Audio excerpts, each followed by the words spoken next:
Hi guys, welcome back. It's Snackin' Sundays, back with another video. I hope you all have had a great week. 1 week since Easter, Jesus has risen.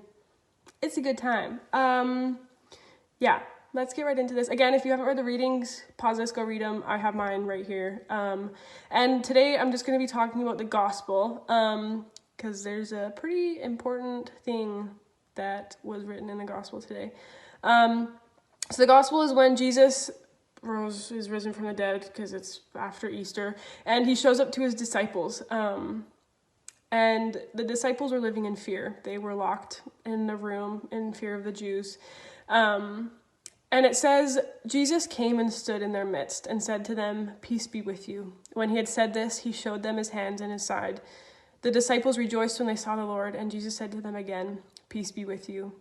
As the Father sends me, so I send you." So let's just think about Jesus for a second. He just died on the cross. He was abandoned by all of his friends. The people whom he loved killed him without mercy. And, he was left all alone and died. And then beat death and rose from the dead, plot twist, and then is now alive again. Let's put this into like a Hollywood movie, okay? So the main guy, let's say he's like a cool spy or something. And he is like getting all these friends and, is having a good time. He's doing his job, doing spy stuff. And then something happens. And maybe, he might not have died, but, his friends abandoned him and people betrayed him. And, people whom he thought he was, good friends with and he can trust just totally turned their back on him. And he was left alone. And let's say like the bad guys came and captured him and whatever, and all this stuff happened. The guy probably would have wanted revenge on all these people, would have came back and like gone nuts and, wanted revenge, got mad, all this stuff would have happened. But this didn't happen with Jesus. Jesus died on the cross. Jesus was abandoned by all of his friends. And he rose from the dead and came to see the disciples and just said, "Peace be with you."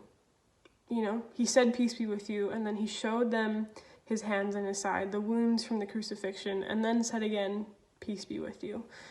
He didn't come in anger. He didn't come wanting revenge. He didn't, he wasn't mad. He came full of love and full of forgiveness. But what does this mean? What does it mean, peace be with you? What does it mean that he showed them his wounds? What does it mean that he said, "Peace be with you"? Again, it's like, Jesus, we got it. You said, "Peace be with you." This actually means something more than just "peace be with you." So he said it the first time. Jesus showed up, "Peace be with you." That was like I forgive you for everything that you did. Like, have peace. I forgive you. And then he showed them his hands and his side. That was a reminder of what we did, like that we killed Jesus. Jesus wasn't like, "Okay, yeah, you killed me. Okay, that's fine. Let's just move past that." He was like, "No, like this happened. And I died on that cross for the sake of your sins."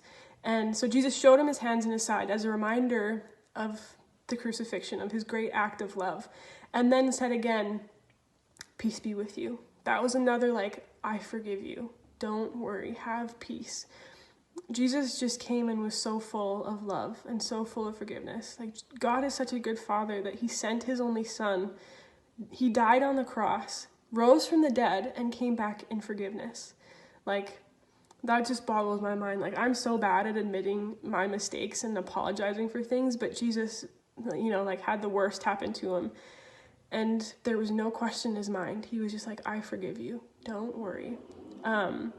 So yeah, that's kind of what I got from the readings. Let me know what you got. I want to hear from you guys. If you read something and you're like, "Oh, that really stuck out to me," then let us know. DM us on Instagram. We want to hear from you.